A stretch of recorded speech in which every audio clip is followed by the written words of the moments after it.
بسم اللہ الرحمن الرحیم۔ السلام علیکم ورحمۃ اللہ وبرکاتہ۔ معزز ناظرین و سامعین، میں ہوں سہیل خان، آپ دیکھ رہے ہیں میرا یوٹیوب چینل۔ ناظرین، اولاد کے لیے والدین دنیا کی سب سے بڑی نعمت ہیں۔ جس قدر والدین کی عزت و توقیر کی جائے گی، اسی قدر اولاد سعادت سے سرفراز ہوگی۔ شریعت میں والدین کے ساتھ حسن سلوک کا حکم دیا گیا ہے۔ قرآن مجید میں رب تعالیٰ ارشاد فرماتے ہیں، وَقَضَىٰ رَبُّكَ أَلَّا تَعْبُدُوا إِلَّا إِيَّاهُ وَبِالْوَالِدَيْنِ إِحْسَانًا۔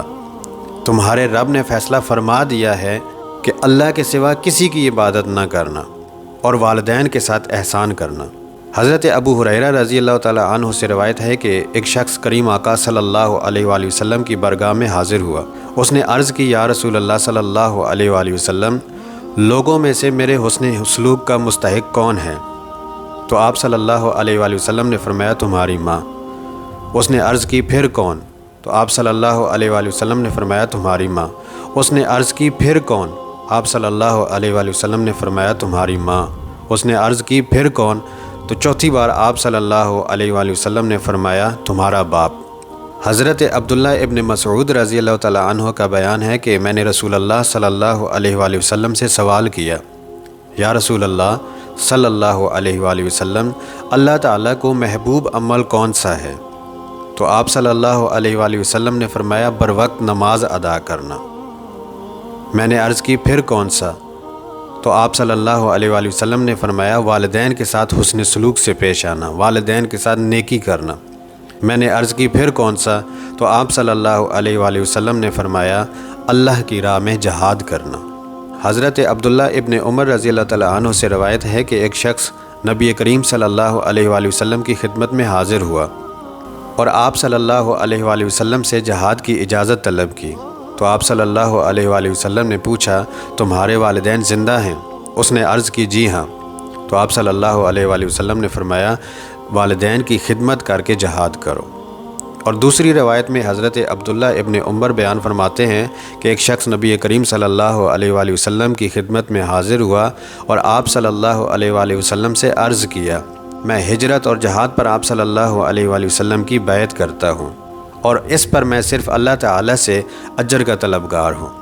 تو آپ صلی اللہ علیہ وآلہ وسلم نے پوچھا، تو تمہارے والدین میں سے کوئی موجود ہے؟ تو اس نے عرض کی، جی ہاں یا رسول اللہ، دونوں زندہ ہیں۔ تو آپ صلی اللہ علیہ وآلہ وسلم نے فرمایا، کیا تم اللہ تعالیٰ کے اجر کے طلبگار ہو؟ تو اس نے عرض کی، جی ہاں یا رسول اللہ۔ تو آپ صلی اللہ علیہ وآلہ وسلم نے فرمایا، تم اپنے والدین کے پاس واپس چلے جاؤ اور ان کے ساتھ اچھا برتاؤ کرو۔ حضرت معاویہ بن جہمہ رضی اللہ تعالیٰ عنہما کا بیان ہے کہ حضرت جہمہ رضی اللہ تعالیٰ عنہ رسول اللہ صلی اللہ علیہ وآلہ وسلم کی خدمت میں حاضر ہوئے اور عرض کرنے لگے، یا رسول اللہ صلی اللہ علیہ وآلہ وسلم، میں جہاد کرنا چاہتا ہوں اور آپ سے مشورہ لینے آیا ہوں۔ تو آپ صلی اللہ علیہ وآلہ وسلم نے فرمایا، تمہاری والدہ زندہ ہیں؟ تو انہوں نے عرض کی، جی ہاں یا رسول اللہ صلی اللہ علیہ وسلم۔ تو آپ صلی اللہ علیہ وآلہ وسلم نے فرمایا کہ ان کی خدمت میں لگے رہو، کیونکہ جنت ان کے قدموں کے پاس ہے۔ اور دوسری روایت میں ہے کہ آپ صلی اللہ علیہ وآلہ وسلم نے حضرت جہمہ رضی اللہ تعالیٰ عنہ سے پوچھا کہ تمہارے والدین زندہ ہیں؟